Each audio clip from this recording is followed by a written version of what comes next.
In today's video, I'm going to teach you how to change present status. By the end, you'll understand exactly where this setting lives in the Zoom desktop app, what it does, and how to fine-tune it so your availability reflects your real workday.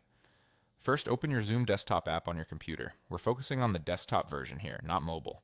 Once Zoom is open, look to the top right corner of the window for your profile icon. This might be your photo or initials. Click that icon to open a small menu, then choose Settings. If you see a gear icon labeled Settings, that's the same place we want to be. Inside Settings, make sure you're on the General tab. You'll usually find General listed in the left sidebar. This tab controls a lot of everyday behaviors in Zoom, and it's where the Present Status option lives. Now scroll down through the General options until you see Present Status.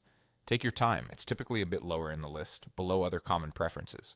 Present Status controls whether Zoom automatically changes your status to away after you've been inactive for a set amount of time. In other words, if you stop using your keyboard or mouse for a while, Zoom can switch your status to let your contacts know you're not currently at your computer. This is helpful for teammates who rely on seeing who's available at a glance. Here's the choice you have. You can turn the feature off entirely, or you can choose how many minutes of inactivity should trigger the change to away. If you turn it off, Zoom won't auto-update your status. You'll stay as available unless you manually change it. If you leave it on, select the number of minutes that fits your workflow. For example, if you take quick breaks often, a shorter window like 5 or 10 minutes might be useful.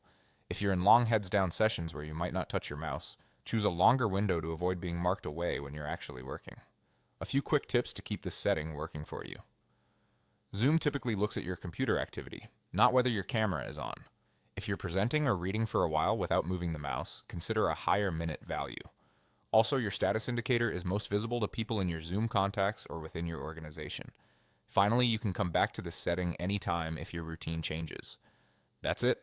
Open Zoom, head to your profile and settings, go to General, scroll to Present Status, and either turn it off or pick the number of minutes that matches your day.